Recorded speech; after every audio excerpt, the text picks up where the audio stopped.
Assalamualaikum warahmatullahi wabarakatuh. Masih jumpa lagi di channel Putra Bungsu. Bagi yang belum subscribe, silahkan tekan tombol subscribe-nya agar tidak ketinggalan tutorial dari channel ini. Nah, pada kesempatan kali ini saya akan membagikan tutorial tentang analitik di YouTube. Nah, seberapa pentingkah kita mempelajari analitik yang berada di YouTube Studio bagi YouTuber pemula? Nah, tentunya ini sangat berguna sekali buat kita sebagai kreator YouTube.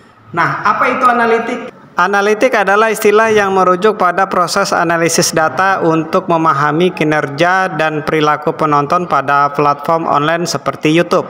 YouTube Analytics adalah alat yang memberikan informasi kepada pemilik saluran dan pencipta konten tentang interaksi video mereka. Misalkan kita bisa melihat jumlah tayang, lama menonton, penonton yang kembali, konten yang populer, cara cek penayangan secara real time, dan yang lainnya. Berikut adalah beberapa konsep dasar yang harus kita ketahui sebagai YouTuber pemula atau sebagai content creator. Sebelum kita jauh membahas tentang analitik, tentunya kita harus mengetahui tampilan dari YouTube Studio itu sendiri ya. Yang pertama itu ada dashboard ya, tampilannya seperti ini.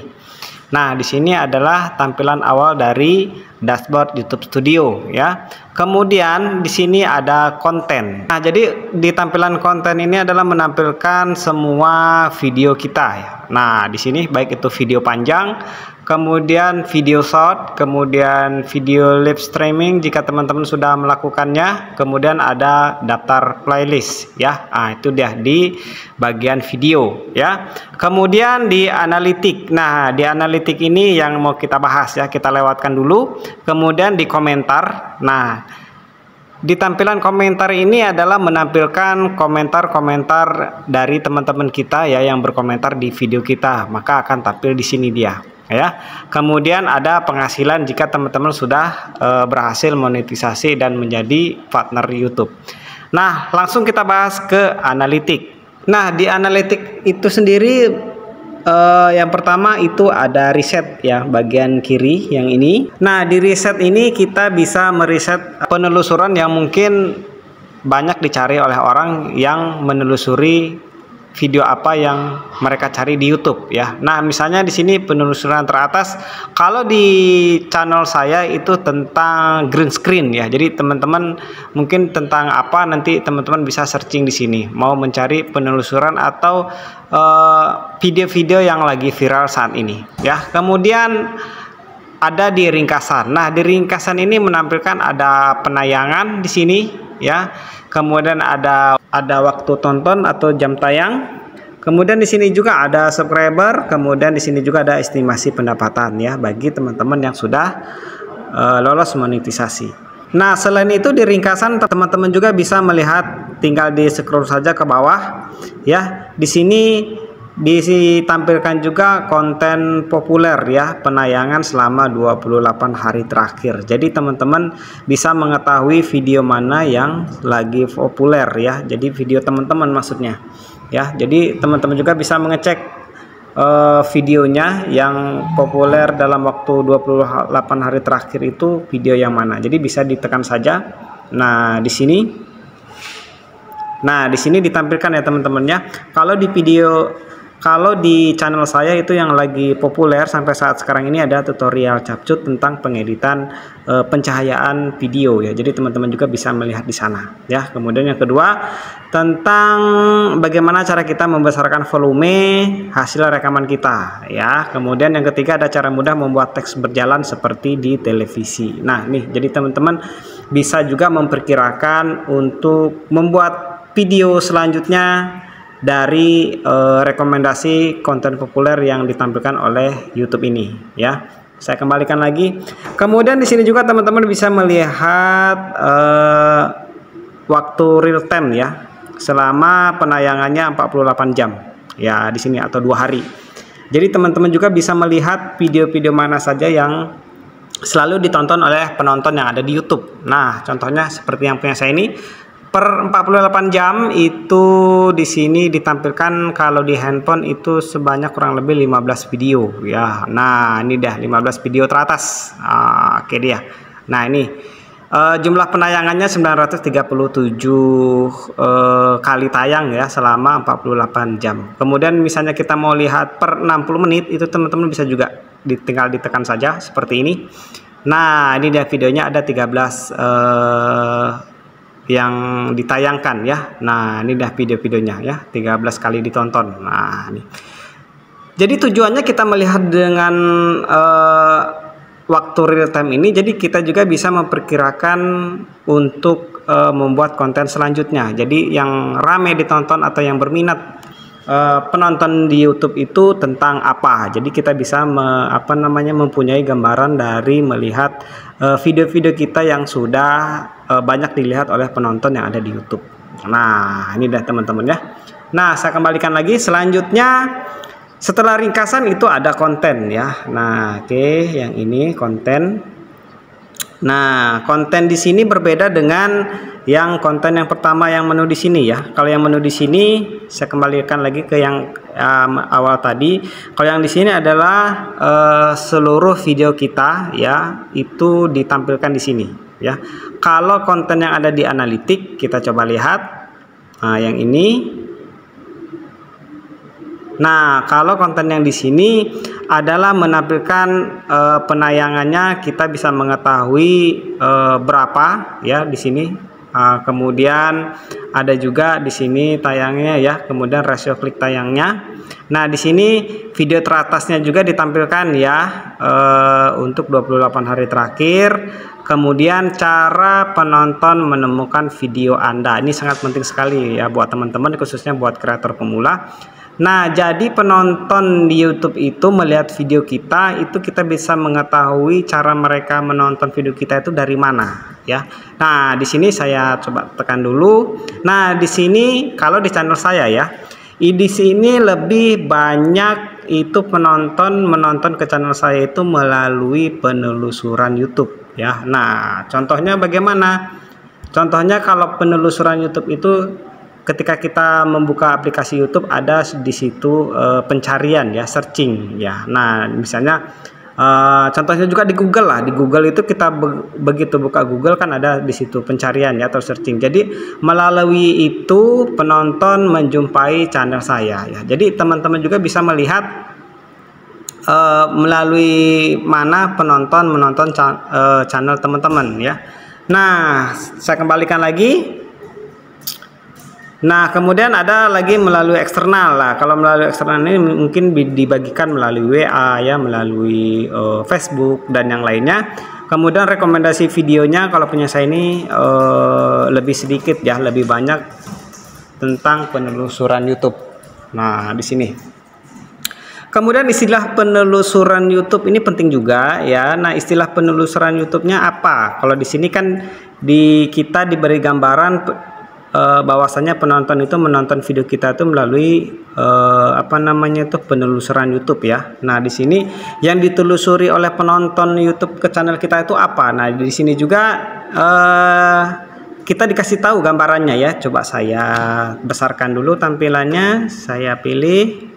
Nah, di sini ya istilah penelusuran YouTube-nya yaitu cara edit video gelap jadi terang ya. Nah, ini sesuai dengan yang video teratas tadi ya. Nanti saya tampilkan lagi. Kemudian yang kedua, cara membuat teks berjalan di aplikasi CapCut ya. Kemudian yang ketiga, cara mencerahkan video gelap menjadi terang. Nah, di sini bagian teratas itu cara edit video gelap jadi terang. Nah, sesuai dengan yang ini, yang pertama saya kembalikan lagi di ringkasan tadi ya, teman-teman ya. Nah, di sini dah di yang real time nih penayangannya.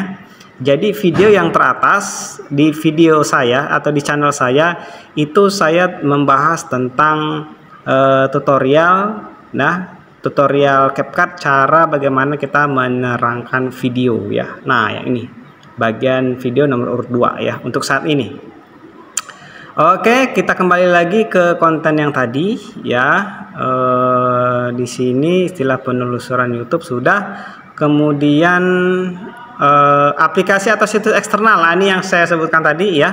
Itu mereka itu pencariannya melalui Google ya, melalui WhatsApp atau WA. Kalau di channel saya ini melalui Yahoo juga ada, melalui Creator Studio juga ada ya, melalui Bing.com juga ada, melalui Google Go juga ada. Jadi penonton yang ada di YouTube menggunakan aplikasi ini untuk pencarian ke channel saya ya yang di sini. Mungkin untuk channel teman-teman itu berbeda, silahkan teman-teman cek sendiri ya. Nah, kemudian selanjutnya konten yang menyarankan Anda. Jadi YouTube Studio juga memberikan gambaran kepada kita bahwasannya kita disarankan untuk membuat konten ini ya. Kita coba lihat. Nah, di sini yang pertama itu konten yang disarankan itu membahas tentang bagaimana cara mendownload tombol subscribe lonceng ya. Nah, kemudian cara menampilkan layar Chromebook ya, kemudian cara edit video balik ya. Nah, nih. Ini adalah daftar untuk konten yang menyarankan, maksudnya YouTube menyarankan ke kita untuk membuat konten seputaran ini ya. Nah, itu dia tuh. Kemudian ada lagi yang audience. Nah, di sini. Nah, di audience ini, di analitik audience ini kita bisa melihat penonton yang kembali ya. Penonton yang kembali maksudnya di sini penonton yang sudah subscribe ke channel kita kemudian balik lagi nonton lagi ke channel kita. Nah, jadi kita bisa memperkirakan di sini ya. Kita coba lihat. Nah, di sini ada, saya kembalikan dulu ya. Di sini ada dua warna ya teman-teman ya. Yang ini, yang warna ungu ini penonton yang kembali ya. Kemudian ada yang garis seperti grafik ini, itu yang warna biru itu penonton baru ya. Jadi kita bisa lihat itu seberapa banyak penonton yang kembali dan seberapa banyak juga penonton yang baru ya. Kalau di channel saya ini yang saya contohkan di sini, setiap harinya itu lebih banyak penonton yang baru ya dibandingkan penonton yang kembali. Tapi tidak apa-apa ya. Jadi kalau misalnya lebih banyak penonton yang baru, kemungkinan besar channel kita banyak diminati oleh penonton yang baru ya, atau penonton yang ada di YouTube. Oke, ini dan jadi teman-teman bisa melihat ya perharinya di sini ya. Nah, penonton barunya ada yang 360 per tanggal 26 Januari 2024, kemudian penonton yang kembalinya 39 ya. Jadi kalau di channel saya ini lebih banyak penonton yang baru yang menonton ke channel saya. Jadi saya juga bisa berpotensi untuk bisa lebih banyak lagi menjangkau penonton yang baru ya. Nah, kemudian saya kembalikan lagi, teman-teman juga bisa melihat di sini penonton yang uniknya, penonton unik juga sama dengan penonton yang kembali tadi ya. Kemudian jumlah subscribernya teman-teman juga bisa lihat di sini ya. Saya tampilkan dulu. Nah, di sini grafiknya turun naik ya. Perharinya bertambah 4 ya, kemudian nambah 1 ya, nambah 3, kemudian nambah juga 6 ya. Jadi teman-teman juga bisa lihat di sini ya. Mau lihat per 7 hari juga bisa di sini ya. Mau lihat per 28 hari ya, nih dia. Mau lihat per 90 hari. Nah, ini dia nih ya. Nah, nih ya, bisa teman-teman lihat untuk grafiknya. Kemudian selanjutnya lagi subscriber udah, penonton unik udah. Kapan penonton Anda membuka YouTube ya, atau jam berapa kira-kira yang pas buat teman-teman ya mengupload video di YouTube? Ini sudah dibahas juga di video saya sebelumnya ya. Jadi teman-teman juga bisa melihat di sana. Nah, di sini estimasi waktunya di sini disebutkan ya. Oke, di sini. Kemudian usia. Nah, usia di sini juga YouTube memberikan data kepada kita kira-kira nih usianya ya, yang menonton channel kita itu ada di umur 18 sampai 24 tahun, ada 25 sampai 34 tahun dan seterusnya. Jadi teman-teman bisa melihat juga di sini ya. Kemudian jenis kelamin juga itu lebih banyak kalau di channel saya itu yang nonton itu adalah pria ya, atau laki-laki dibandingkan dengan wanita atau perempuan. Ya, kemudian di geografinya itu masih banyak di Indonesia. Jadi di channel saya ini lebih banyak penontonnya yaitu orang masih Indonesia. Ya, oke. Dan seterusnya ini banyak teman-teman. Nah, kemudian yang terakhir itu pendapatan. Nah, pendapatan ini ketika kita sudah lolos monetisasi. Mungkin yang belum monetisasi berarti menunya mungkin bisa jadi ada, kalau ada pendapatannya masih nol ya. Kalau sudah ada seperti yang channel saya ini sudah ada di sini angkanya, estimasinya untuk bulan ini itu masih dapat Rp72.000. Tapi alhamdulillah sudah dapat ya. Oke, ini dah. Nah, ini adalah sekilas tentang kita membaca analitik ya di YouTube Studio, dan ini memang kalau menurut saya ini sangat berguna sekali khususnya buat pemula, agar kita bisa mengetahui atau agar kita bisa lebih mudah lagi untuk memprediksi atau untuk membuat konten-konten selanjutnya ya, tentang tema yang teman-teman buat di channel YouTube teman-teman masing-masing. Nah, itu dah video tutorial kali ini. Mudah-mudahan video ini bisa bermanfaat buat kita semua. Sampai jumpa lagi di video selanjutnya. Assalamualaikum warahmatullahi wabarakatuh.